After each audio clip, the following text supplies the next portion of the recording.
രാധ ഞാൻ രാധ, കണ്ണനെ മറക്കാത്ത രാധ. രാധ ഞാൻ രാധ, കണ്ണനെ മറക്കാത്ത രാധ. വൃന്ദാവനം നീ മറന്നോ, മധുരയെ നീ മറന്നോ. വൃന്ദാവനം നീ മറന്നോ, മധുരയെ നീ മറന്നോ. രാധയെ നീ മറന്നോ, കണ്ണാ പൈക്കളെ നീ മറന്നോ. രാധയെ നീ മറന്നോ, കണ്ണാ പൈക്കളെ നീ മറന്നോ. രാധ രാധ രാധ രാധ, മറന്നിട്ടും മറക്കാത്ത രാധ, മറന്നിട്ടും മറക്കാത്ത രാധ. രാധേ രാധേ രാധേ രാധേ, മറന്നിട്ടും മറക്കാത്ത രാധ, മറന്നിട്ടും മറക്കാത്ത രാധ.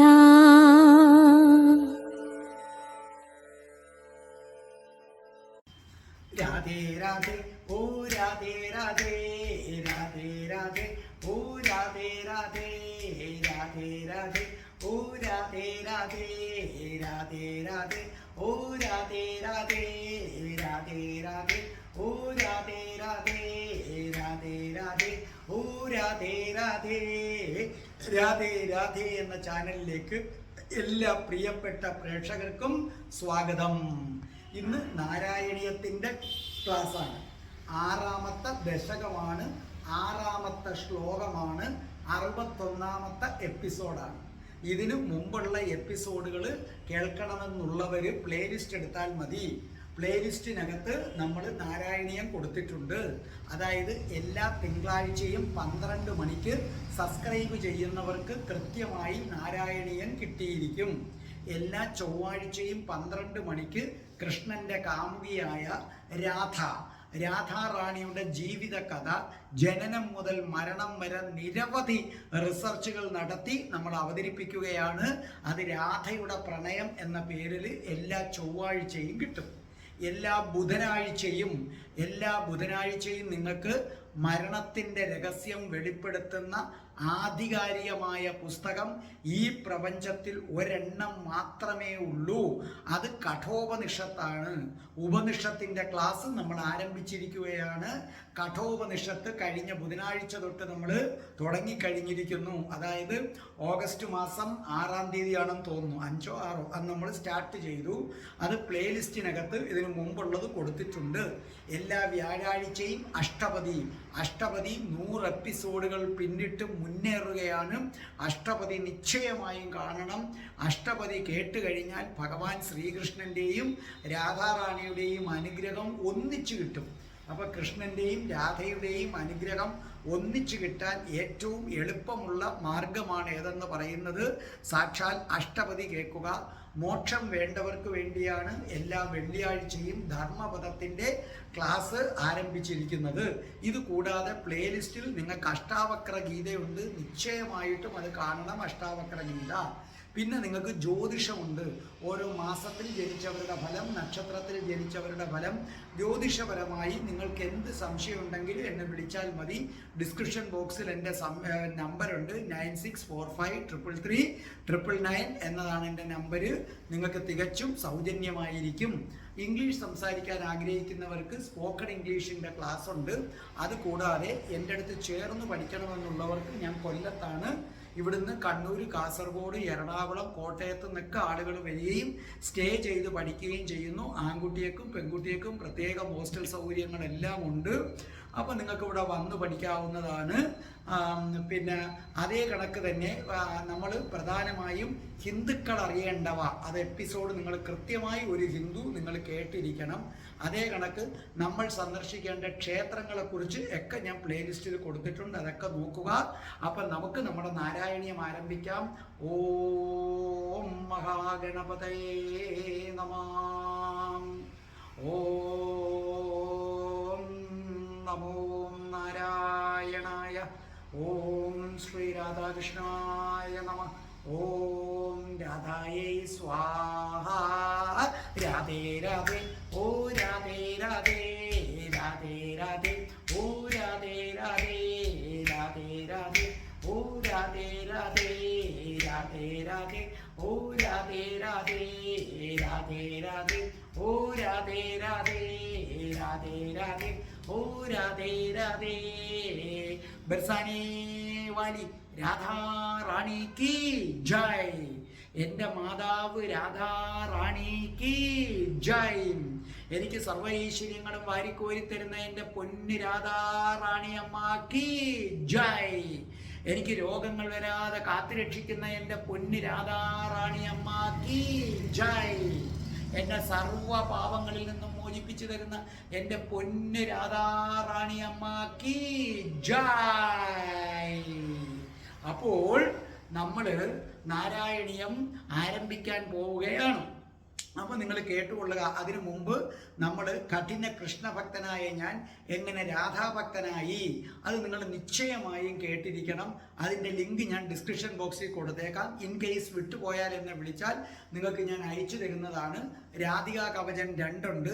ആ 2 രാധികാ കവചവും നമ്മുടെ പ്രിയങ്കരിയായ കൃഷ്ണപ്രിയ പാടിയിട്ടിട്ടുണ്ട്. അതുകൂടാതെ രാധികാ കവചം ഞാൻ പഠിപ്പിച്ചിട്ടുണ്ട്.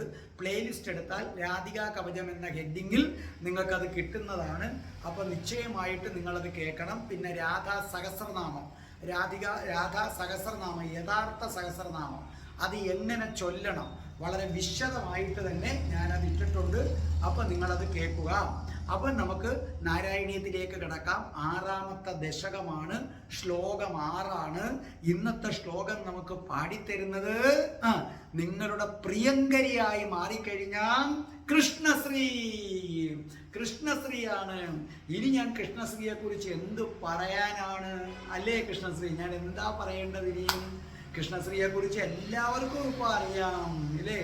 നല്ല 1-ാം തരം സ്റ്റേജ് പെർഫോമർ, നല്ല 1-ാം തരം music teacher, voice trainer, recording artist, playback singer, flower TV musical wife, runner-up, Asianet super voice semi finalist, ജനം TV പാടൂ നീടൂ വിന്നർ, ആൾ ഇന്ത്യ റേഡിയോ ഗ്രേഡഡ് ആർട്ടിസ്റ്റ്. എന്നു വേണ്ട നമ്മുടെ കൃഷ്ണശ്രീക്ക് ചേരാത്ത വിശേഷണങ്ങളുമില്ല.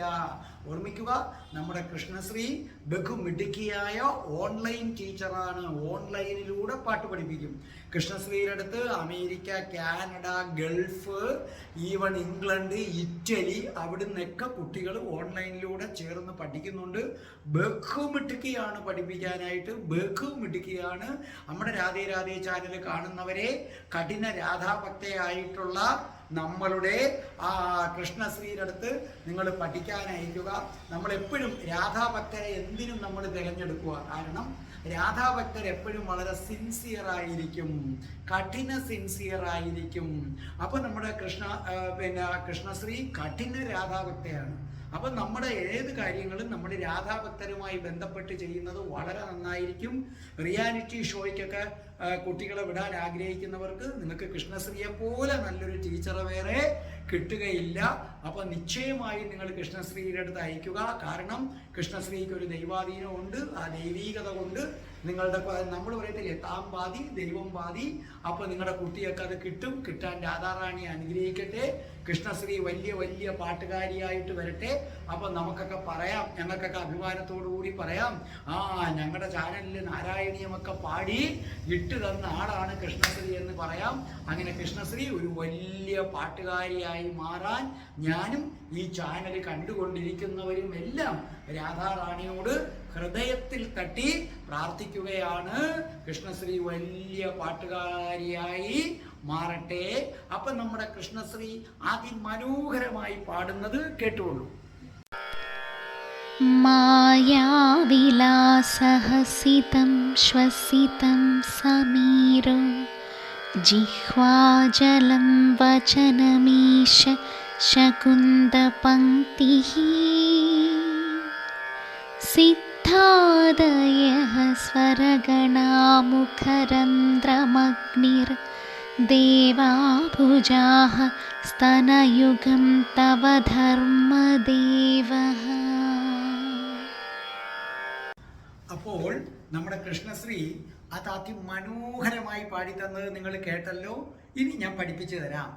മായ വിലാസഹസിതം ശ്വസിതം സമീരോ ജിഹ്വ ജലം വചനമീശ ശകുന്തപംക്തി സിദ്ധാധയ സ്വരഗണ മുഖരന്ധ്രമഗ്നിർദേവാ ഭുജ സ്തനയുഗം തവ ധർമ്മദേവ. അർത്ഥം എഴുതിക്കോ. മായ മായ മായയാകുന്നു, മായ മായയാകുന്നു. വിലാസഹസിതം വിലാസഹസിതം മന്ദഹാസം, വിലാസഹസിതം അർത്ഥം മന്ദഹാസം. ശ്വസിതം ശ്വസിതം ശ്വാസോച്ഛ്വാസം, ശ്വസിതം ശ്വാസോച്ഛ്വാസം. സമീര സമീര കാറ്റ്, സമീര കാറ്റ്. ജിഹ്വ നാക്ക് നാവ്, ജിഹ്വ എന്ന് പറഞ്ഞാൽ നാവ്. അർത്ഥം എഴുതിയല്ലോ. അടുത്തത് ജലം, അത് നമ്മുടെ വെള്ളം, ജലം. വചനം വചനം വാക്ക്, വാക്ക്. ഈശ ഈശ ഈശ്വര, ഈശ്വര.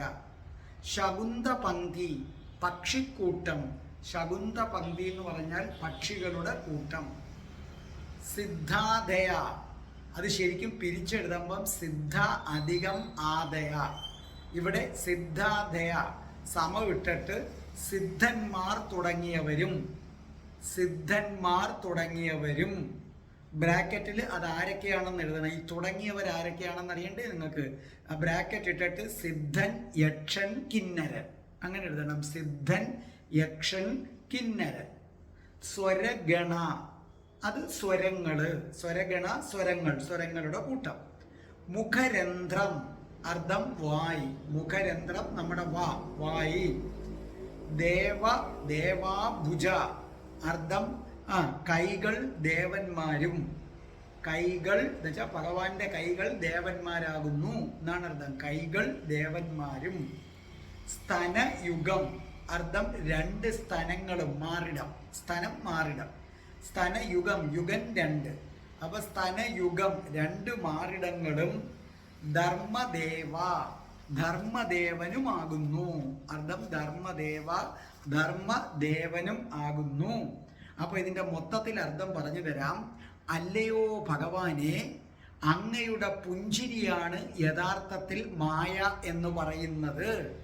ഭഗവാനെ ശ്രീകൃഷ്ണ, അങ്ങയുടെ ശ്വാസോച്ഛ്വാസമാണ് കാറ്റെന്ന് പറയുന്നത്. ഭഗവാന്റെ നാവുണ്ടല്ലോ, ആ വെണ്ണക്കള്ളന്റെ നാവ്, വെണ്ണ പുരണ്ടിരിക്കുന്ന നാവ്.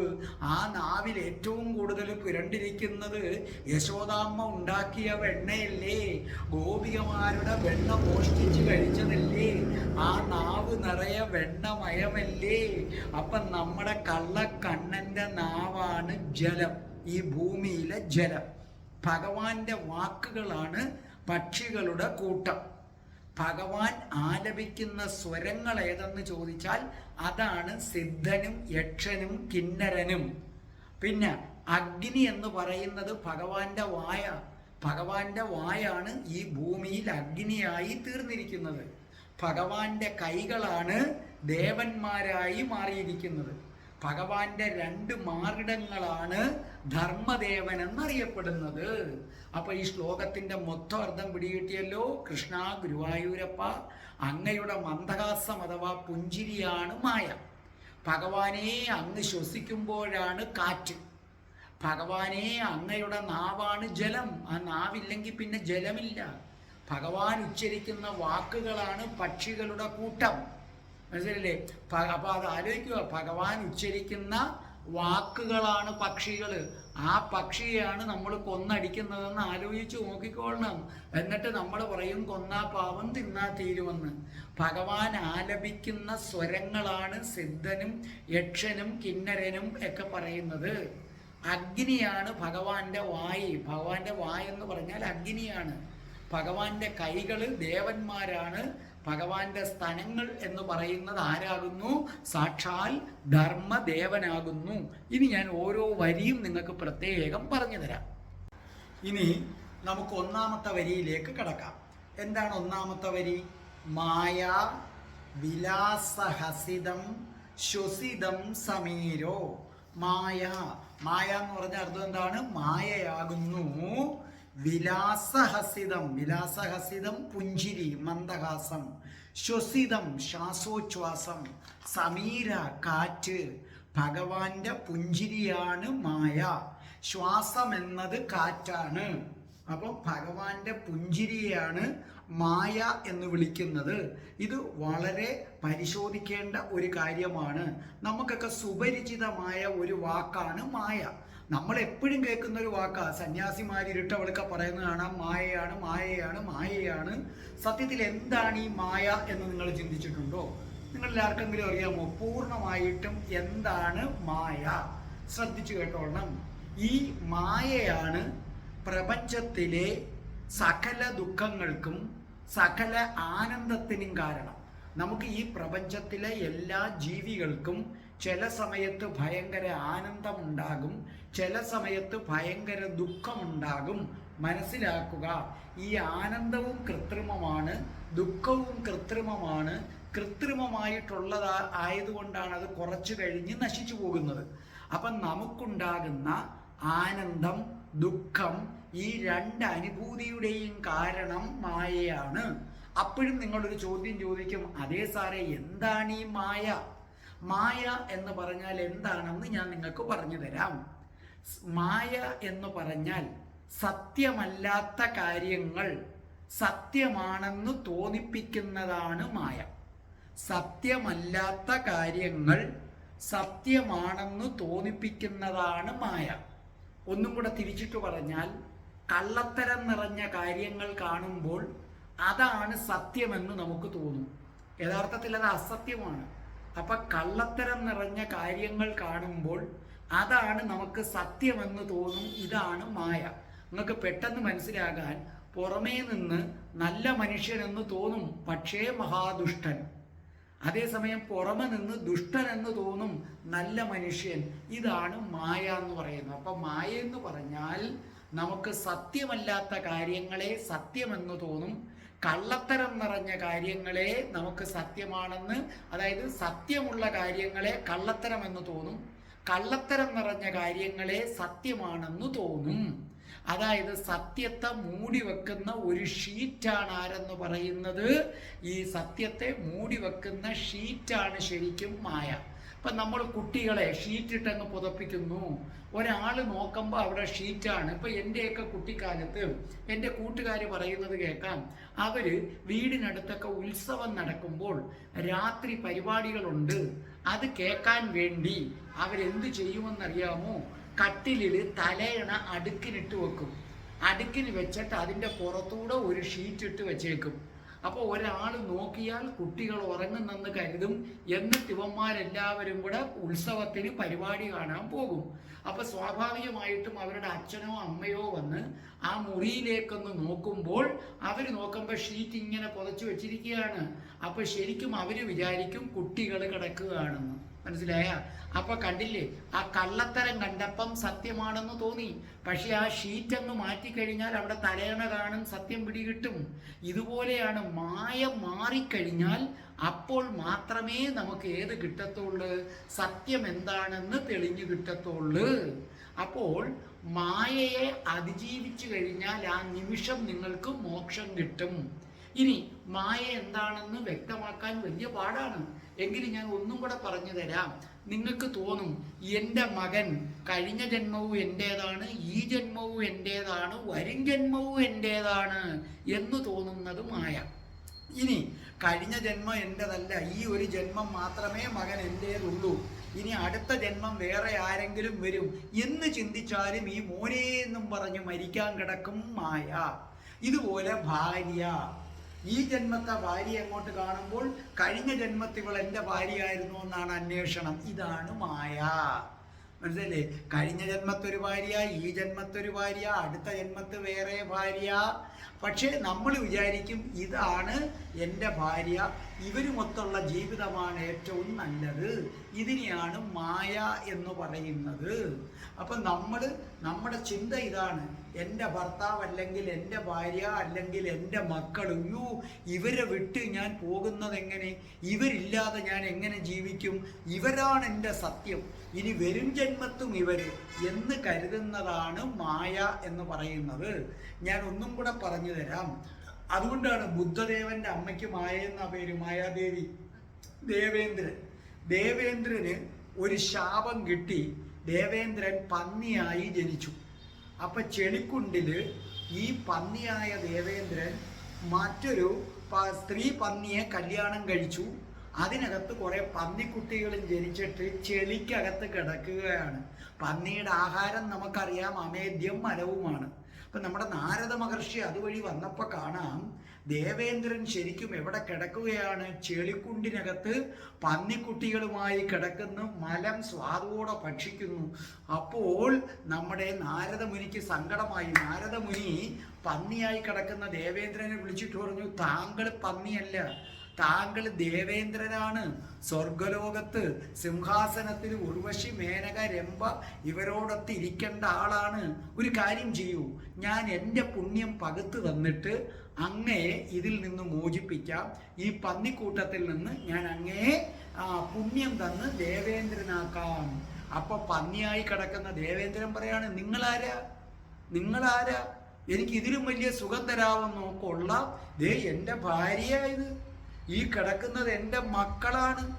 അവരെ വിട്ട് ഏത് ഉർവശി, ഏത് രംഭ, ഏത് സ്വർഗലോകം, എൻ്റെ സ്വർഗലോകം ഇതാണ് എന്ന് മാത്രവുമാണോ? ഇതാ കണ്ടില്ലേ ഈ ചെളി കിടക്കുമ്പം കിട്ടുന്ന സുഖം.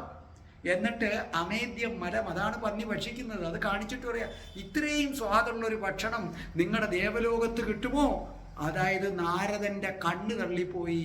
അപ്പം നാരദ മഹർഷി പറഞ്ഞു, ഭഗവാനെ കൃഷ്ണ, ഇത് തന്നെ മായ.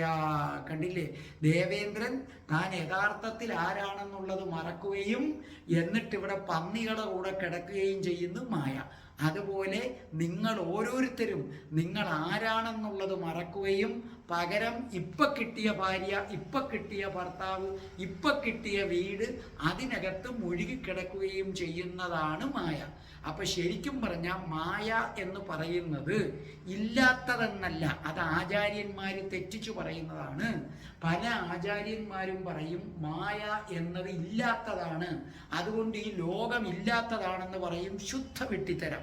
അങ്ങനല്ല, മായ എന്ന് പറഞ്ഞാൽ അല്ലാത്തതെന്നാണ്, ഈ കാണുന്നതല്ല. ഇതൊക്കെ ഡ്യൂപ്ലിക്കേറ്റ്. ഇപ്പൊ കടല് നിങ്ങൾ കാണുന്നു, അപ്പൊ അത് ഇല്ലാത്തതാണ്, മായയാണെന്ന് പറഞ്ഞാൽ അതെങ്ങനെ പറ്റും? ഈ കടലെന്ന് പറയുന്നത് ഇത് കടലില്ല എന്നല്ല, ഇതല്ല, ഇതിൻ്റെ ഒറിജിനൽ വേറെയാണ്. നിങ്ങൾക്ക് നല്ലതുപോലെ മനസ്സിലാക്കാൻ ഞാൻ പറഞ്ഞു തരാം. നിങ്ങൾ ഒരു പേപ്പറിൻ്റെ ഫോട്ടോ കോപ്പി എടുക്കുന്നു, ഇത് രണ്ടും കണ്ടാൽ ഒരുപോലെ ഇരിക്കും. നിങ്ങൾ ഒരെണ്ണം ടൈപ്പ് ചെയ്തിട്ട് അതിൻ്റെ ഫോട്ടോ കോപ്പി എടുക്കുന്നു. അപ്പോൾ ഒന്ന് ഒറിജിനൽ കോപ്പി, രണ്ട് ഫോട്ടോ കോപ്പി, പക്ഷേ രണ്ടും ഒരുപോലെ ഇരിക്കും. അപ്പോൾ ഈ ഭൂമിയിൽ നമ്മൾ കാണുന്നത് മുഴുവനും ഫോട്ടോ കോപ്പികളാണ്, ഒറിജിനൽ വേറെയാണ്. ആ സത്യം മനസ്സിലാക്കാതെ ഈ ഫോട്ടോ കോപ്പി തന്നെയാണ് സത്യം എന്ന് കരുതുന്നതാണ് മായ. ഇച്ചിരി ബുദ്ധിമുട്ടുള്ളൊരു കാര്യമാണ് മായ എന്തെന്ന് മനസ്സിലാക്കാൻ. നിങ്ങൾക്ക് ഏകദേശം മായ പിടികിട്ടി കാണുമെന്ന് കരുതുന്നു. ഈ മായ ഭഗവാന്റെ ഒരു പുഞ്ചിരി മാത്രമാണ്. ഭഗവാന്റെ ഒരു പുഞ്ചിരിയിലാണ് നമ്മളൊക്കെ കിടന്നിങ്ങനെ മക്കള്, ഭാര്യ, ജനന മരണ ചക്രത്തിൽ കിടന്ന് കറങ്ങുന്നത്. ബുദ്ധിമാന്മാർ അതിനെ വിട്ടുപോകും. അതുകൊണ്ടാണ് ശ്രീബുദ്ധൻ കൊട്ടാരത്തിൽ സർവ്വ സുഖ സൗകര്യങ്ങളും ഉണ്ടായിട്ടും അതെല്ലാം വെറും വിഷത്തിന് തുല്യമാണെന്ന് കരുതി മായയെ അതിജീവിച്ച ആളാണ് ആരെന്ന് പറയുന്നത് ശ്രീബുദ്ധൻ. ഇനി ഭഗവാന്റെ ശ്വാസമാണ് കാറ്റ്, അതായത് വായു പ്രവാഹം. കാറ്റ് നിലച്ചാലുള്ള അവസ്ഥ നിങ്ങളൊന്ന് ചിന്തിച്ചു നോക്കേ. അപ്പോൾ നമുക്ക് എന്തായിരിക്കും കാറ്റില്ല എന്നുണ്ടെങ്കിൽ?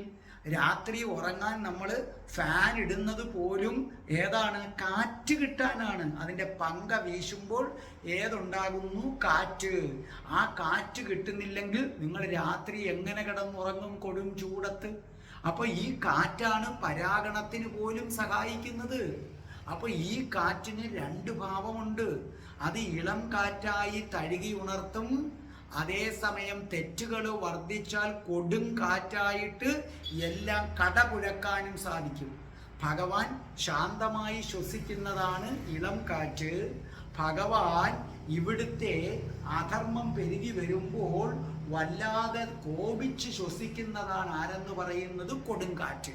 അപ്പോൾ ഒന്നാമത്തെ വരിയിൽ പറയുന്നു, ഈ ഭൂമിയിലുള്ള സകല മനുഷ്യരെയും ബാധിച്ചിരിക്കുന്ന മായ എന്നത് ഭഗവാന്റെ പുഞ്ചിരിയാണ്. ഈ ഭൂമിയിലെ കാറ്റ്, അത് ഇളം കാറ്റും കൊടുങ്കാറ്റുമെല്ലാം ഭഗവാന്റെ ശ്വാസോച്ഛ്വാസമാണ്. ഇതാണ് ഒന്നാമത്തെ വരിയിൽ പറയുന്നത്. ഇനി നമുക്ക് രണ്ടാമത്തെ വരിയിലേക്ക് വരാം. എന്താണ് രണ്ടാമത്തെ വരി? ജിഹ്വാജലം വചനമീശ ശകുന്ത പങ്ക്തി. ജിഹ്വ, നാവ്. ഭഗവാന്റെ നാവെന്ന് പറയുന്നതാണ് ജലം, വെള്ളം.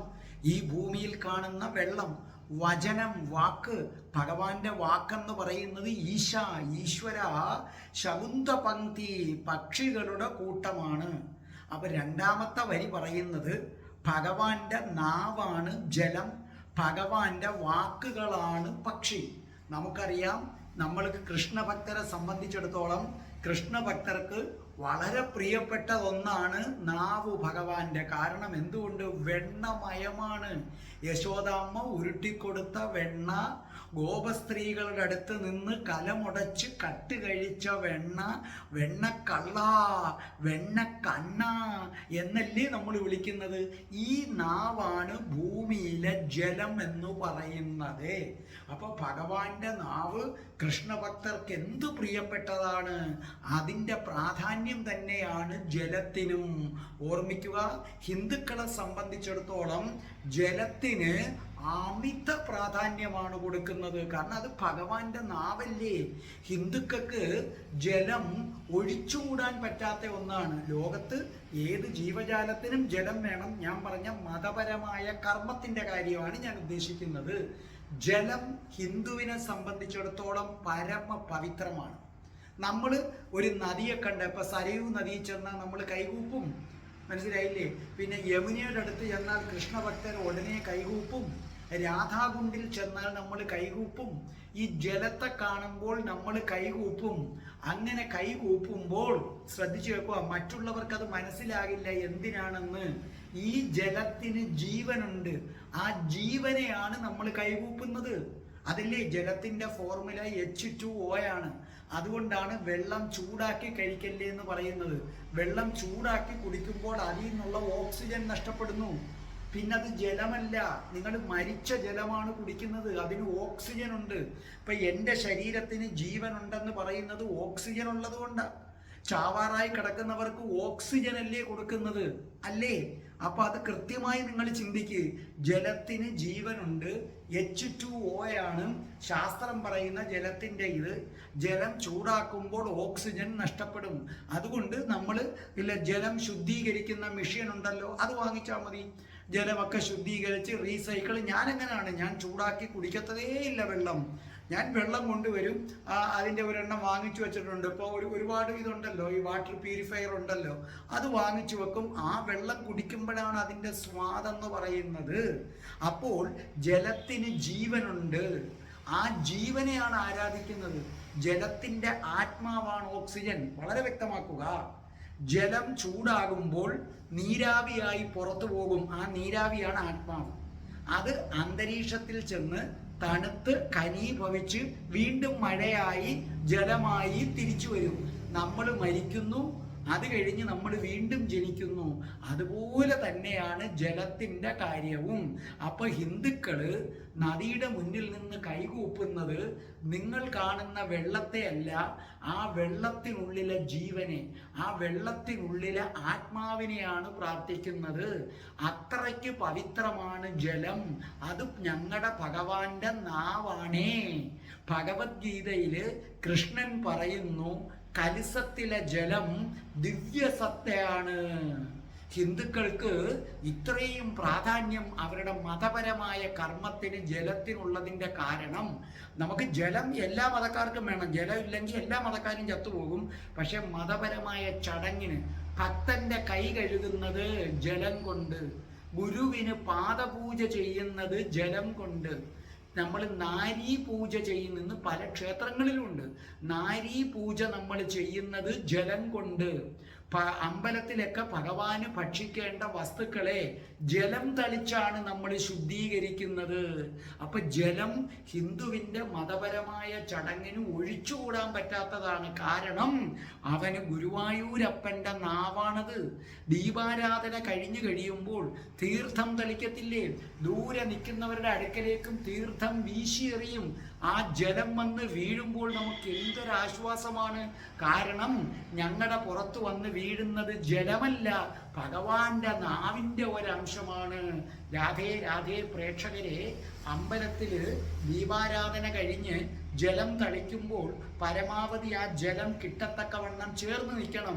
എന്നിട്ട് ഈ ജലത്തുള്ളി വന്ന് പുറത്ത് വീഴുമ്പോൾ നിങ്ങൾ പറയണം, എൻ്റെ ഭഗവാനെ, എൻ്റെ ഗുരുവായൂരപ്പൻ്റെ നാവാണല്ലോ എൻ്റെ ദേഹത്ത് പതിച്ചത്.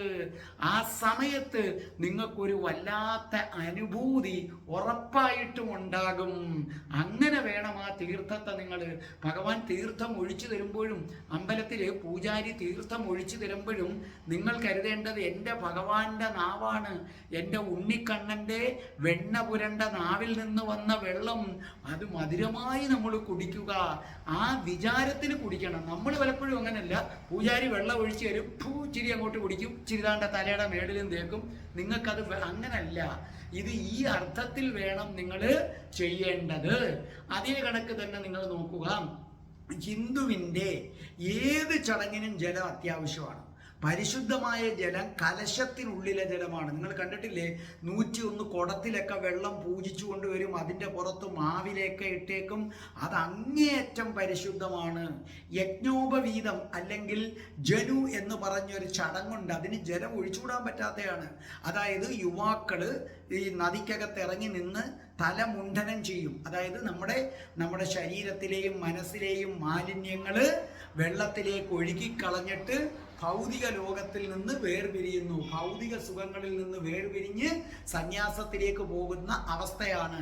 ആ യജ്ഞോപവീതത്തിന് ഏത് അത്യാവശ്യം? ജലം അത്യാവശ്യം. സാക്ഷാൽ ഭഗവാൻ തന്നെ പറയുന്നുണ്ട്. കൃഷ്ണൻ എന്താ പറഞ്ഞത്? കൃഷ്ണൻ തൻ്റെ ഭക്തരോട് പറഞ്ഞത്, നിങ്ങൾ എനിക്ക് സ്നേഹത്തോടെയും ഭക്തിയോടെയും എനിക്ക് ഒന്നുകിൽ ഒരു ഇല, അല്ലെങ്കിൽ ഒരു പൂവ്, അല്ലെങ്കിൽ അല്പം വെള്ളം സമർപ്പിക്ക്. ഞാൻ നിങ്ങളുടെ വഴിപാട് സ്വീകരിച്ചിരിക്കും. നിങ്ങളുടെ പ്രാർത്ഥനകൾ സഫലമായി തീരും. നിങ്ങളുടെ എല്ലാ പ്രാർത്ഥനകളും ഫലിക്കും. കണ്ടില്ലേ, ഭഗവാൻ പറയുന്നത് എനിക്ക് ഒന്നുകിൽ ഒരു ഇല, അല്ലെങ്കിൽ ഒരു പൂവ്, അല്ലെങ്കിൽ ജലം. അതാണ് ജലത്തിൻ്റെ പ്രാധാന്യം. കാരണം ആ ജലം ഭഗവാന്റെ വെണ്ണ പുരണ്ട നാവ് തന്നെയാണ്. ഇനി അതും മാറിയില്ല. ഹിന്ദുവിനെ സംബന്ധിച്ചിടത്തോളം അവസാന ശ്വാസത്തിന്, അവസാനത്തെ ശ്വാസം എടുക്കുമ്പോൾ, നമ്മൾ മരിക്കാനായി കിടക്കുമ്പോൾ തുളസിയിട്ട ഒരു തുള്ളി ജലം അല്ലെങ്കിൽ ഒരല്പം ഗംഗാജലം നാവിലേക്ക് ഇറ്റിച്ചു കൊടുക്കും. അതോടുകൂടി ആത്മാവ് ശരീരത്തിൽ നിന്ന് ശാന്തമായി വേർപിരിയും. ആ കിടക്കുന്ന ശരീരത്തിന് ആത്മാവിനെ പിടിച്ചെടുക്കുമ്പോൾ ഉണ്ടാകുന്ന യാതൊരു വേദനയും പെടച്ചിലുകളും യാതൊന്നും ഉണ്ടാക്കത്തില്ല. കാരണം ഈ ജലം, ഓർമ്മിക്കുക, നമ്മൾ കുളിക്കുമ്പോൾ നമ്മുടെ ജലം ശരീരത്തെ ശുദ്ധമാക്കുന്നു. എന്നാൽ ഹിന്ദു വേദാന്ത പ്രകാരം ജലം ശരീരത്തെ മാത്രമല്ല ആത്മാവിനെയും ശുദ്ധമാക്കും.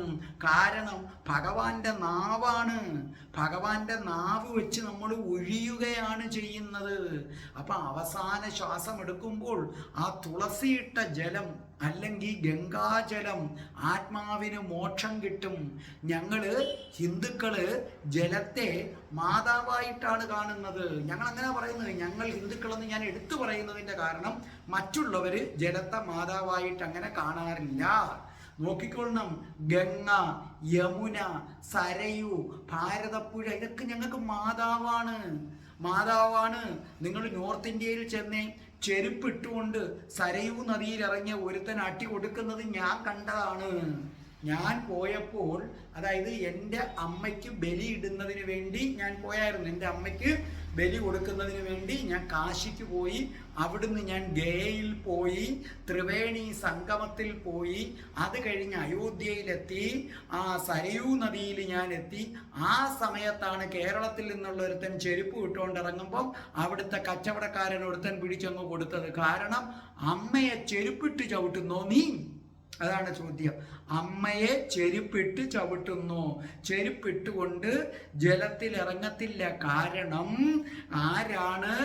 ജലം മാതാവാണെന്നറിയുക. എന്തുകൊണ്ട് ജലത്തിനെ മാതാവെന്ന് വിളിക്കുന്നത്? ജലം എന്ന് പറയുന്നതിനെ മാതാവെന്ന് വിളിക്കുന്നതിന്റെ കാരണം ജലം ഒഴുകി വരുന്ന സ്ഥലത്ത് നിൽക്കുന്ന സകല വൃക്ഷങ്ങൾക്കും ജലമാണ് ജീവൻ നൽകുന്നത്. ഈ ജലം വലിച്ചെടുത്ത് വൃക്ഷം നിൽക്കുന്നു.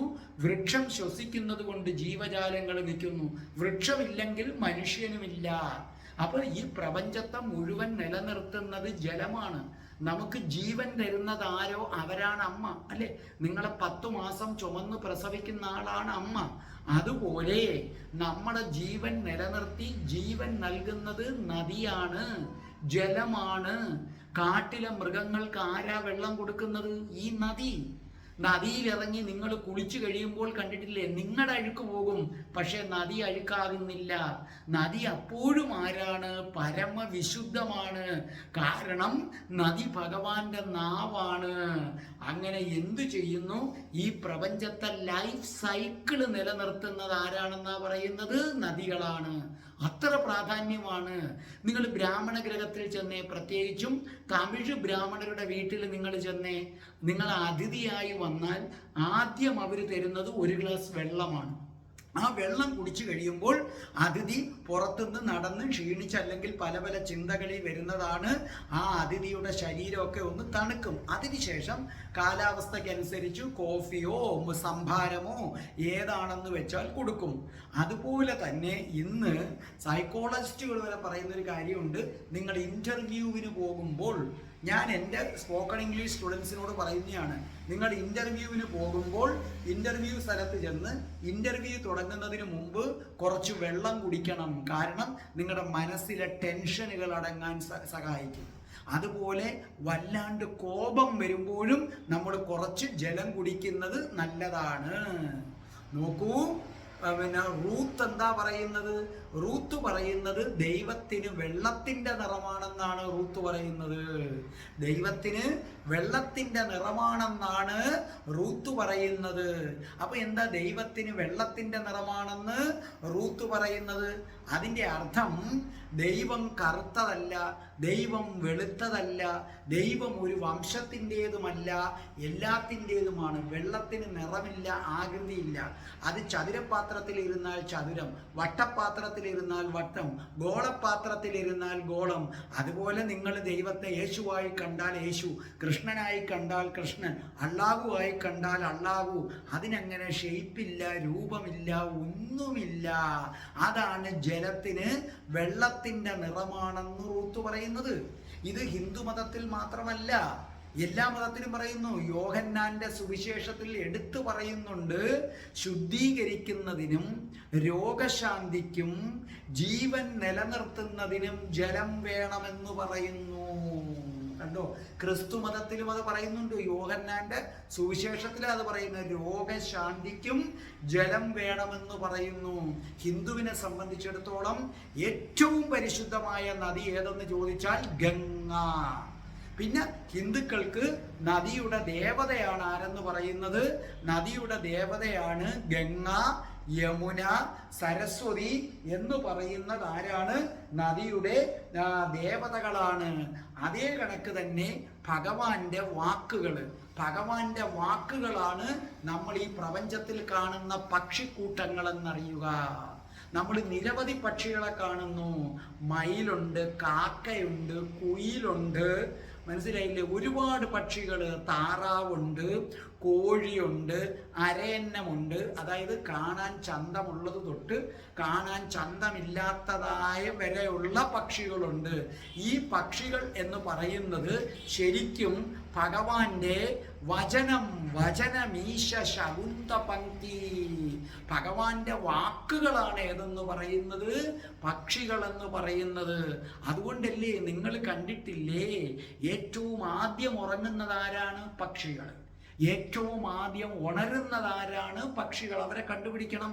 കൃത്യമായി ബ്രാഹ്മ മുഹൂർത്തത്തിൽ പക്ഷികൾ ഉണർന്നിരിക്കും. മനുഷ്യരെല്ലാം മൂടിപ്പൊതച്ച് കിടന്നുറങ്ങും. നിങ്ങൾക്ക് കെട്ടിയ വീടും എല്ലാം ഉണ്ട്. ഇതൊന്നുമില്ലാത്ത പക്ഷികൾ കൃത്യമായിട്ട് ബ്രാഹ്മ മുഹൂർത്തത്തിൽ അവർ ഉണർന്നിരിക്കും. അതുകൊണ്ടാണ് മാംസം ഭക്ഷിക്കരുതേ എന്ന് പറയുന്നതിൻ്റെ കാരണം നമ്മളെ സംബന്ധിച്ചിടത്തോളം ഭഗവാന്റെ വാക്കുകളാണ് പക്ഷികൾ. അപ്പം നിങ്ങൾ കോഴിയെ അറുക്കുമ്പോൾ, താറാവിനെ അറുക്കുമ്പോൾ ഭഗവാന്റെ വാക്കുകളെയാണ് അറുക്കുന്നത് എന്ന് പറഞ്ഞാൽ മാംസം ഭക്ഷിക്കുന്നവൻ ഭഗവാന്റെ വാക്കുകൾക്ക് ശ്രദ്ധ കൊടുക്കാത്തവനാണ് എന്നാണ് അർത്ഥം. ഇതാണ് രണ്ടാമത്തെ വരിയുടെ അർത്ഥം. അപ്പൊ രണ്ടാമത്തെ വരിയിൽ പറയുന്നു ഭഗവാന്റെ നാവാണ് ജലം. ജലത്തിൻ്റെ പ്രാധാന്യം ഞാൻ പറഞ്ഞു കഴിഞ്ഞു. അത്രയ്ക്ക് പ്രാധാന്യം ജലത്തിനുണ്ട്. അത് ഞങ്ങളുടെ കൃഷ്ണ ഭഗവാന്റെ ആ യശോദാമ്മ കൊടുത്ത വെണ്ണയും ഗോപികമാരുടെ കയ്യിൽ നിന്ന് കട്ട് തിന്ന വെണ്ണയും പിന്നെ രഹസ്യമായി തന്നോട് ചേർത്ത് വെച്ച് ഞങ്ങളുടെ രാധാറാണി ഉരുട്ടി സ്നേഹത്തോടെ പ്രണയത്തോടെ കൊടുക്കുന്ന വെണ്ണയും അത് നിറഞ്ഞ നാവാ ജലം. ആ ജലം അശുദ്ധമാക്കരുതേ. ജലത്തെ പരിപാവനമായിട്ട് നിങ്ങൾ സൂക്ഷിക്കണേ. ഇനി നമുക്ക് മൂന്നാമത്തെ വരിയിലേക്ക് നമുക്ക് കിടക്കാം. എന്താണ് മൂന്നാമത്തെ വരി?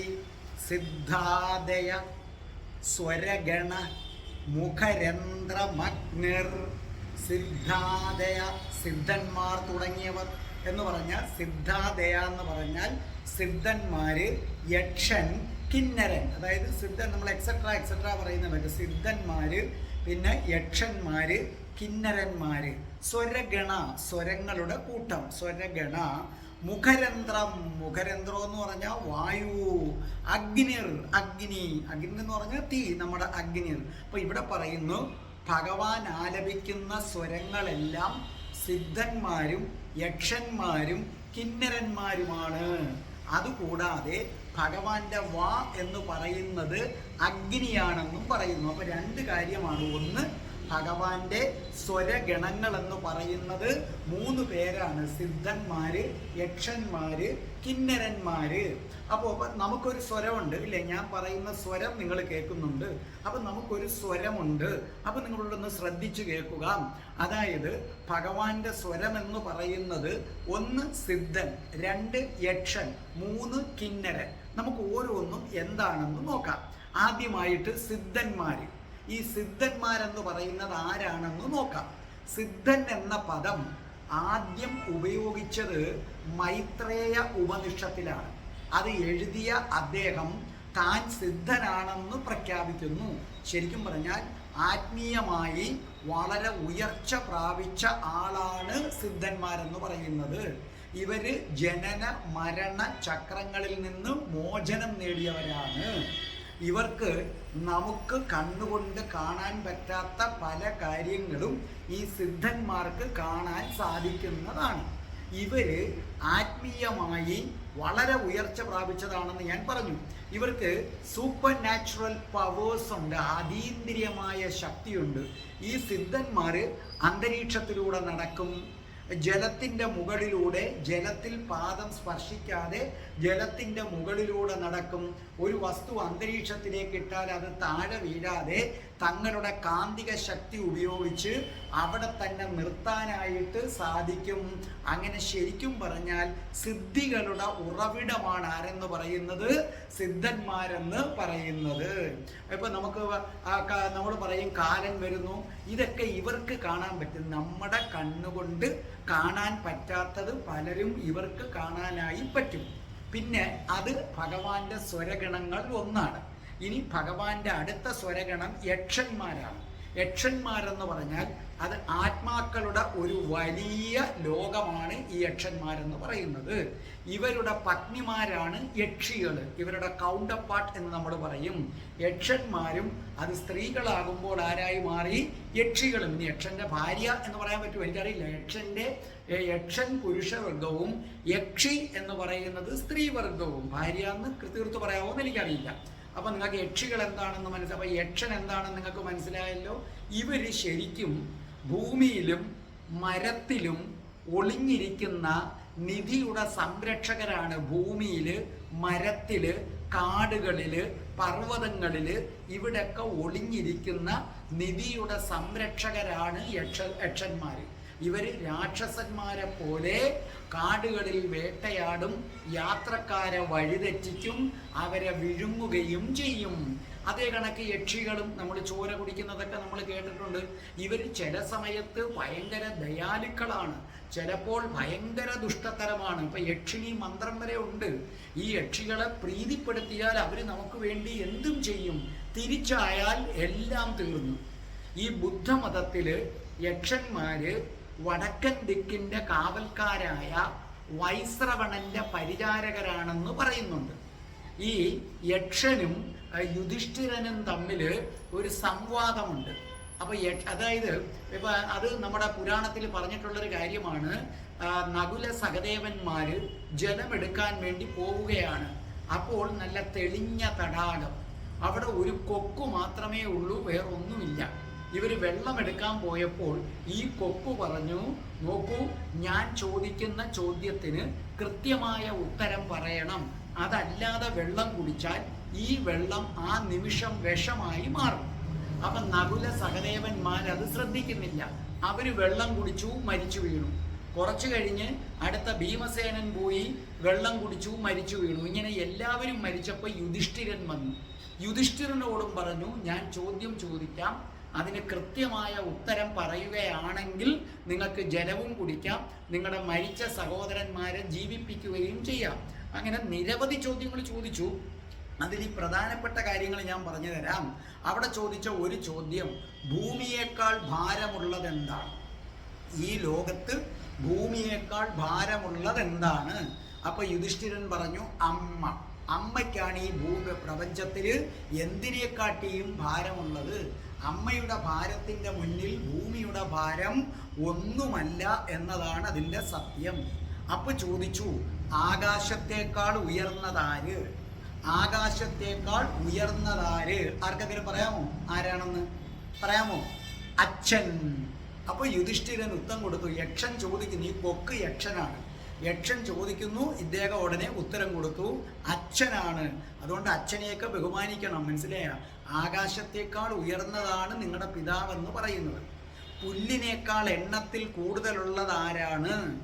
അപ്പൊ ഏറ്റവും കൂടുതൽ എണ്ണമുള്ളത് പുല്ല. പുല്ലിനേക്കാൾ കൂടുതൽ ആരാണ്?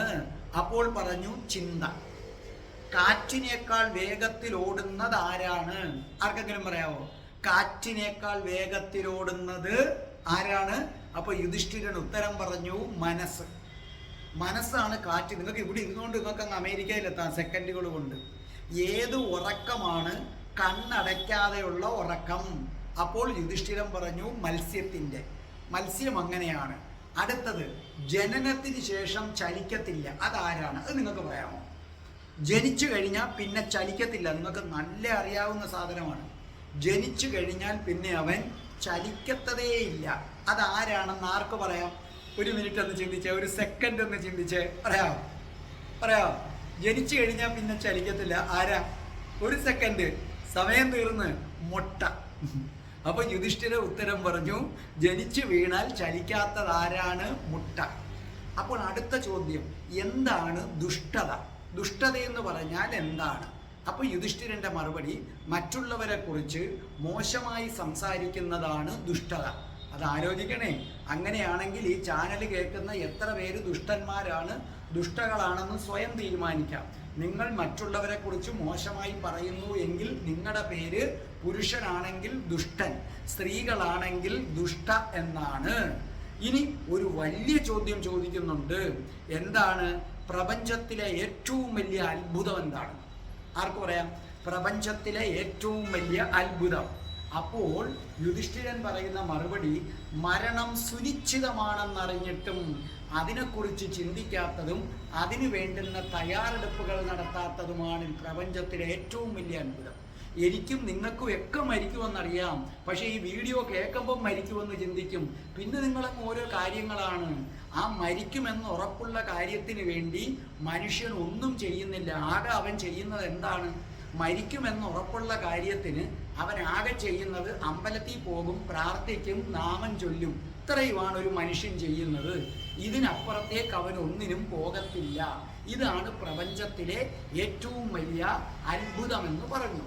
ഇനി അപ്പോൾ നിങ്ങൾ ആലോചിക്കുക, ഒന്നാമത്തെ വർഗം നമ്മൾ പറഞ്ഞു കഴിഞ്ഞു, സിദ്ധന്മാര്. അത് ഭഗവാന്റെ വാക്ക്. യക്ഷന്മാരെ കുറിച്ച് ഞാൻ പറഞ്ഞു കഴിഞ്ഞു. ഈ യക്ഷന്മാര് ആരാണ്? ഭഗവാന്റെ വാക്കുകളാണ്. ഇനി ഭഗവാന്റെ വാക്കുകളാണ് കിന്നരന്മാര്. കിന്നരന്മാര് ബ്രഹ്മാവിന്റെ നിഴലിൽ നിന്ന് ജനിച്ചവരാണ്. ബ്രഹ്മാവിന്റെ നിഴലിൽ നിന്ന് ജനിച്ചവരാണ്. ഇവര് സ്വർഗലോകത്തെ സംഗീതജ്ഞരും നർത്തകരുമാണ്. സ്വർഗലോകത്തെ സംഗീതജ്ഞരുമാണ്, അതോടൊപ്പം തന്നെ സ്വർഗലോകത്തെ നർത്തകരുമാണ്.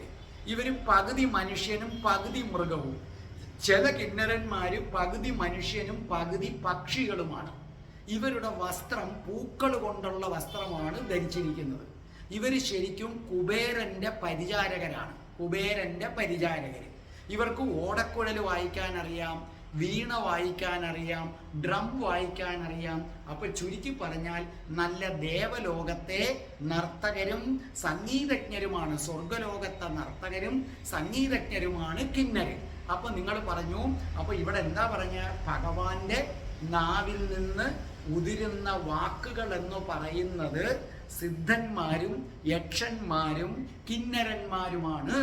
അപ്പോ ഭഗവാന്റെ നാവിൽ നിന്ന് ഉതിരുന്ന വാക്കുകളായ സിദ്ധനെയും യക്ഷനെയും കിന്നരരെയും നമ്മൾ പരിചയപ്പെട്ടു കഴിഞ്ഞു.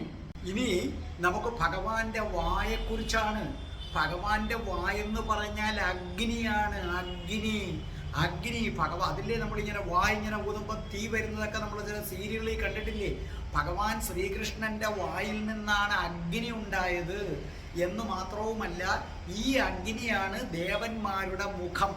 അപ്പൊ ശരിക്കും പറഞ്ഞാൽ ദേവന്മാരുടെ മുഖം എന്ന് പറയുന്നത് ഭഗവാന്റെ വായിൽ നിന്ന് വരുന്ന അഗ്നിയാണ്. അപ്പൊ നിങ്ങൾ ഓർക്കുക, നമ്മുടെ വീട്ടിൽ നമ്മൾ ഹോമം നടത്താറുണ്ട്. ഇപ്പൊ നിങ്ങൾ ശ്രദ്ധിച്ചു കേട്ടോണം, ഭഗവാന്റെ വായിൽ നിന്നാണ് അഗ്നി വന്നത്. വായാണ് യഥാർത്ഥത്തിൽ അഗ്നി. ഈ അഗ്നി, ഭഗവാന്റെ വായിൽ നിന്ന് വന്ന അഗ്നി മുഖരൂപം സ്വീകരിച്ചതാണ് ദേവന്മാരുടെ മുഖം. അപ്പൊ ദേവന്മാരുടെ മുഖം എന്ന് പറയുന്നത് ശരിക്കും ആരാണ്? അഗ്നിയാണ്. അപ്പോൾ ഇവിടെ ഒരു കാര്യം നിങ്ങൾ ശ്രദ്ധിച്ചേ, എന്തു ചെയ്യുന്നു? നമ്മൾ ഹോമം നടത്തുമ്പോൾ അതിലേക്ക് സാധനങ്ങൾ ഹോമിക്കുന്നു. ഭഗവാന് വേണ്ടി നമ്മൾ എന്തു ചെയ്യുന്നു? ഹോമങ്ങളിലേക്ക് സാധനങ്ങൾ ഹോമിക്കുന്നു. അപ്പൊ ആ ഹവിർഭാഗം അഗ്നി കഴിക്കുകയാണ്. എന്ന് പറഞ്ഞാൽ സകല ദേവന്മാരുടെയും മുഖമാണ് അഗ്നി. അപ്പം നമ്മളൊരു യാഗം നടത്തുമ്പോൾ അതിനകത്തേക്ക് സാധനങ്ങൾ ഹോമിക്കുമ്പോൾ എല്ലാ ദേവന്മാരും ഇതിൻ്റെ ഹവിർഭാഗം സ്വീകരിക്കുന്നു. അപ്പൊ ഹവിസ് എല്ലാ ജീവജാലങ്ങളിലും എത്തപ്പെടുന്നു എന്നുള്ളതാണ് ഇതിൻ്റെ സംഗതി. അപ്പൊ നിങ്ങൾക്ക് നല്ലതുപോലെ നിങ്ങൾക്ക് സംഭവം മനസ്സിലായില്ലേ? ശ്രദ്ധിച്ചു കേട്ടോ. ഭഗവാൻ ശ്രീകൃഷ്ണന്റെ വായാണ് അഗ്നി. ഈ അഗ്നി തന്നെയാണ് ദേവന്മാരുടെ മുഖം. നിങ്ങൾക്ക് മനസ്സിലാക്കാൻ വേണ്ടി ഈ അഗ്നി ഒരു മുഖരൂപം പ്രാപിച്ചു. സകല ദേവന്മാരുടെയും മുഖം എന്ന് പറയുന്നത് അഗ്നിയാണ്. അപ്പം നമ്മൾ ഹോമകുണ്ഡത്തിലേക്ക് സാധനങ്ങൾ ഹോമിക്കുന്നു. അതാണ് നമ്മൾ ഹവിസ്. നമ്മൾ സാധനങ്ങൾ ഹോമിക്കുന്നു. അപ്പൊ ഈ ഹോമിക്കുന്ന സാധനങ്ങൾ ഒരു ദേവനല്ല കിട്ടുന്നത്. കാരണം എല്ലാ ദേവന്റെയും മുഖം അഗ്നിയാണ്. അപ്പൊ സകല ദേവന്മാർക്കും ഇത് കിട്ടും. സകല ദേവന്മാർക്കും കിട്ടുക എന്ന് പറഞ്ഞാൽ അവരിലൂടെ നേരിട്ട് ആർക്ക് കിട്ടും? കേശവന് കിട്ടും, ശ്രീകൃഷ്ണന് കിട്ടും. കാരണം എന്തുകൊണ്ട്? ശ്രീകൃഷ്ണന്റെ വായിൽ നിന്നാണ് അഗ്നി വന്നിരിക്കുന്നത്. ശ്രീകൃഷ്ണന്റെ വായിൽ നിന്നാണ് അഗ്നി വന്നിരിക്കുന്നത്. അഗ്നി ഒരു മുഖരൂപം പൂണ്ടതാണ് ദേവന്മാര്. അപ്പൊ അഗ്നിയിൽ എന്ത് കിട്ടിയാലും ദേവന്മാർക്കും കിട്ടും. അഗ്നി യഥാർത്ഥത്തിൽ വന്നിരിക്കുന്നത് ഭഗവാന്റെ വായിൽ നിന്നാണ്, അവിടെയും കിട്ടും. ഇപ്പൊ ഒരു നദി ഉത്ഭവിച്ചിരിക്കുന്നത് ഹിമാലയ പർവ്വതത്തിൽ നിന്നാണ്. ആ ഹിമാലയ പർവ്വതത്തിനും കിട്ടും, നദിക്കകത്തിരിക്കുന്നവർക്കും കിട്ടും എന്ന് പറയുന്നത് പോലെ ഇതാണ് സർവദേവ നമസ്കാരം കേശവം പ്രതി ഗച്ഛതി. നിങ്ങൾ ഏത് ദേവനെ നമസ്കരിച്ചാലും കേശവനായ ശ്രീകൃഷ്ണനിൽ എത്തിച്ചേരുമെന്ന് പറയുന്നതിൻ്റെ പൊരുൾ ഇതാണ്. നിങ്ങൾ ശിവന് വേണ്ടി ഹോമം നടത്തിയാലും ദേവിക്ക് വേണ്ടി ഹോമം നടത്തിയാലും അഗ്നിയിലേ ഇടാൻ പറ്റൂ. അഗ്നി കൃഷ്ണന്റെ വായ. ഉടനെ ആർക്ക് കിട്ടിയിരിക്കും? വായ്ക്കകത്തേക്ക് ഭഗവാനിലേക്ക് ഇത് കിട്ടിയിരിക്കും. അതുകൊണ്ടാണ് ഹിന്ദുക്കൾ പറയുന്നത് നിങ്ങൾ ഏത് മതത്തിൽപ്പെട്ട ദൈവത്തെയും ആരാധിച്ചോ, കാരണം അവർക്കെല്ലാം ചെയ്യുന്ന അർച്ചന ആർക്ക് കിട്ടും? ഭഗവാന് കിട്ടിയിരിക്കും. ഇതാണ്. ഇനി നമുക്ക് 4ാമത്തെ വരിയിലേക്ക് കിടക്കാം. ദേവാഭുജ സ്തനയുഗം തവ ധർമ്മദേവ. ദേവാഭുജ എന്ന് പറഞ്ഞ കൈകൾ ദേവന്മാരും, സ്തനയുഗം 2 മാറിടങ്ങള്, സ്തനങ്ങള് ആരാകുന്നു എന്നാ പറയുന്ന? ധർമ്മദേവ. അപ്പൊ ഭഗവാന്റെ കൈകള് ദേവന്മാരാണ്. അതേ കണക്ക് ഭഗവാന്റെ മാറിടങ്ങള് ധർമ്മദേവനാണ്. കേട്ടോണം. ഭഗവാന്റെ, അതായത് ദേവന്മാര് എന്ന് പറയുന്നത് ഭഗവാന്റെ 2 കയ്യ.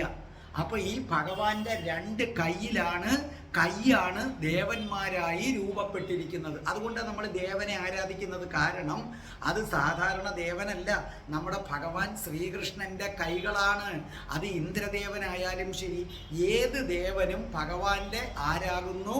കൈകളാകുന്നു. ഇനി നമ്മൾ ശ്രദ്ധിക്കുക, മനുഷ്യർ ചെയ്യുന്ന കർമ്മങ്ങൾക്ക് ഫലം കൊടുക്കുന്നത് എപ്പോഴും ദേവന്മാരാണ്, അല്ലേ? ഇപ്പം നമ്മൾ ഇന്ദ്രനെ നമ്മളങ്ങോട്ട് പൂജിക്കും. ഇന്ദ്രനെ നമ്മൾ പൂജിക്കുമ്പോൾ ആ കർമ്മത്തിൻ്റെ ഫലമായിട്ട് നമുക്ക് മഴ തരുന്നത് ആരാണ്? ദേവേന്ദ്രനാണ്. അങ്ങനെ നമ്മൾ ഓരോ ദേവന്മാരെയും പൂജിക്കുന്നു. അപ്പൊ ശരിക്കും പറഞ്ഞാൽ നമ്മുടെ കർമ്മങ്ങൾക്ക് ഫലം തരുന്നത് ദേവന്മാരാണെന്ന് പറഞ്ഞാൽ ദേവന്മാര് ഭഗവാന്റെ കൈകളാണ്. അതായത് നമുക്ക് കർമ്മഫലം തരുന്നത് ഭഗവാൻ ശ്രീകൃഷ്ണൻ തന്നെയാണെന്നാണ് അർത്ഥം. നല്ലതുപോലെ മനസ്സിലായില്ലേ?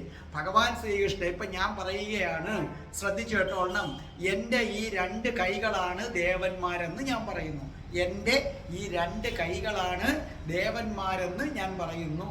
അപ്പൊ നിങ്ങൾ ഓരോ കർമ്മം തരുമ്പോഴും ഈ ദേവന്മാരായ എൻ്റെ കൈകൾ അങ്ങോട്ട് ഫലം തരും. അപ്പൊ ആക്ച്വലി ദേവന്മാര് ഫലം തരുന്നെങ്കിലും ആര് തന്നെയാ തരുന്നത്? ഞാൻ തന്നെയാണ് തരുന്നത്. നിങ്ങൾക്ക് നല്ലതുപോലെ മനസ്സിലായില്ലേ? അപ്പൊ ഭഗവാന്റെ കൈയാണ് ദേവന്മാര്.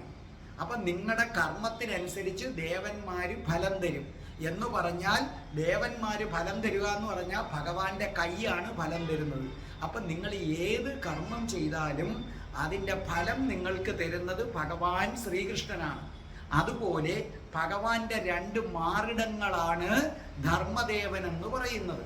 നിങ്ങൾ ഓരോ കർമ്മം ചെയ്യുമ്പോഴും ആ കർമ്മത്തിനനുസരിച്ച് ഇവൻ ഏത് ഫലം കൊടുക്കണം, നല്ല ഫലം കൊടുക്കണോ, മോശഫലം കൊടുക്കണോ, അത്യുന്നതമായ ഫലം കൊടുക്കണോ, അത് നിങ്ങളുടെ പ്രവൃത്തിയുടെ മാനദണ്ഡമനുസരിച്ച് തീരുമാനിക്കുന്ന ദേവനാണ് ധർമ്മദേവൻ. അപ്പോൾ നമ്മൾ ഓരോ കർമ്മം ചെയ്യുമ്പോഴും അതിൻ്റെ ഫലം നമുക്ക് എത്രത്തോളം തരണം, നമുക്ക് എത്രത്തോളം അർഹതയുണ്ട് എന്ന് നിശ്ചയിച്ച് കൃത്യമായ ആ ഫലം എത്തിക്കുന്ന ധർമ്മദേവൻ എവിടെയാണിരിക്കുന്നത്? ഭഗവാന്റെ നെഞ്ചിലാണിരിക്കുന്നത്. ഇങ്ങനെ ഒരു ചെറു പുഞ്ചിരിയിൽ മായയെ ഒതുക്കി ശ്വാസത്തിൽ ഇളം കാറ്റിനെ സൃഷ്ടിച്ച്, അതേ ശ്വാസത്തിൽ കൊടും കാറ്റിനെ സൃഷ്ടിച്ച്, നാവിൽ പരമപവിത്രമായ ജലത്തെ ഒതുക്കി, വാക്കുകളാൽ പക്ഷികൾക്ക് ആത്മാവും ജീവനും നൽകി, സ്വരങ്ങളിൽ ഭഗവാനെ സിദ്ധന്മാരെയും യക്ഷകിന്നരന്മാരെയും ചേർത്ത് സ്വന്തം വായ അഗ്നിയാക്കിയ അഗ്നിയ ദേവന്മാരുടെ മുഖമാക്കി അതിലൂടെ സകല ഹവിസുകളും സ്വീകരിച്ചു ദേവന്മാരെ. സ്വന്തം കൈകളെ, അതെ സ്വന്തം കൈകളെ എന്തു ചെയ്തു ഭഗവാൻ? സ്വന്തം കൈകളെ ദേവന്മാരാക്കി. അതുപോലെ സകലർക്കും കർമ്മഫലങ്ങളും കൊടുത്തു. മാറിടത്തിൽ ധർമ്മദേവനെ ഇരുത്തി പ്രപഞ്ചം പരിപാലിക്കുന്ന ഗുരുവായൂർ ശ്രീലകത്ത് വിലസുന്ന പൊന്നു തമ്പുരാനേ, ഞങ്ങളുടെ പൊന്നു തമ്പുരാനേ, ഞങ്ങളുടെ ശ്രീകൃഷ്ണ ഭഗവാനേ, ഞങ്ങളുടെ ഗുരുവായൂരപ്പ, ഞങ്ങളുടെ പൊന്നു പൊന്നു പൊന്നു പൊന്നു തമ്പുരാനേ, ഞങ്ങൾ നമിക്കുന്നേ കൃഷ്ണ, ഞങ്ങൾ നമിക്കുന്നേ കൃഷ്ണ, ഞങ്ങളുടെ പൊന്നു തമ്പുരാനെ ഞങ്ങൾ നമിക്കുന്നേ. ഞാനും നമിക്കുന്നു, രാധേ രാധേ ചാനലിലെ ഓരോ പ്രേക്ഷകരും നമിക്കുന്നു. പൊന്നു തമ്പുരാനേ, ഞങ്ങളെ കാത്തുകൊള്ളണേ, ഞങ്ങൾക്ക് വേറെ ആരുമില്ലേ കൃഷ്ണ. രാധേ രാധേ ഓ രാധേ രാധേ രാധേ രാധേ ഓ രാധേ രാധേ രാധേ രാധേ ഓ രാധേ രാധേ രാധേ രാധേ ഓ രാധേ രാധേ രാധേ രാധേ ഓ രാധേ രാധേ രാധേ രാധേ ഓ രാധേ രാധേ. ഓം ശ്രീം ഹ്രീം ക്ലീം ഐം രസീശ്വരി രാധികായേ സ്വാഹ.